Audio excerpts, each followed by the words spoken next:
Mohamed Bouganmi est en colère. Infatigable militant de quartier populaire, il vient d'apprendre que l'une de ses voisines est morte à 85 ans. Il l'avait rencontrée plusieurs fois parce qu'elle s'était vainement battue contre la construction d'un immeuble adossé à sa maisonnette. Elle n'était pas cloîtrée de la sorte. Là, comme vous voyez, le mur est totalement collé à sa maison. Les fenêtres donnent sur sa toiture. Voilà, on se demande qui a pu signer un permis de construire tel que celui-ci. À Romainville, aux portes de Paris, les batailles contre les projets de construction des promoteurs se multiplient ces dernières années. L'une des plus emblématiques se déroule sur la place du Marché, au cœur de cette ville de 25 000 habitants. Un immeuble de 8 étages doit y être construit, suscitant la colère de certains riverains, comme cet ancien Parisien installé ici depuis 14 ans et qui se désespère de l'avancée du chantier. Moi j'étais venu parce qu'on m'avait vanté les mérites de l'esprit village justement de Romainville et on m'avait dit que la place du Marché était très sympathique et que c'était une ville où il faisait bon vivre. Sauf qu'il y a eu des améliorations au début, mais depuis 4-5 ans c'est une catastrophe. On a l'impression que la ville appartient aux promoteurs.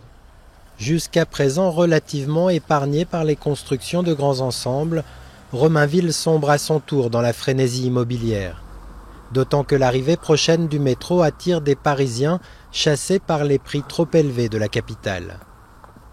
Mais des associations dénoncent un manque de concertation et craignent de devenir une cité dortoir. Quand il y a des projets immobiliers, il y a un ratio entre la partie bétonnée et la partie en pleine terre, de plantation en fait.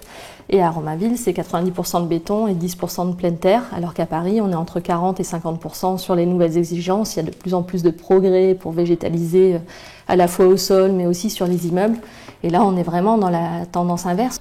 Autant dire que dans la commune, cette mobilisation contre la bétonisation commence à se faire entendre, mais à la mairie, on préfère qualifier ses opposants de passéistes et de partisans d'un entre-soi improductif, et surtout, on rejette toute collusion avec les promoteurs.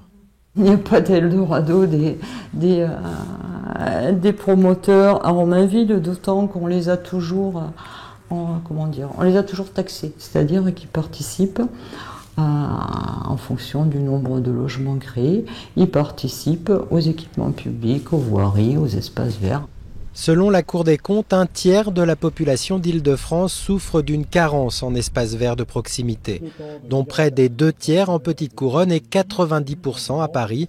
À l'initiative des militants de Romainville, une coordination de préservation des espaces verts et publics vient d'être lancée. Une douzaine d'associations de l'Est parisien ont déjà décidé de la rejoindre.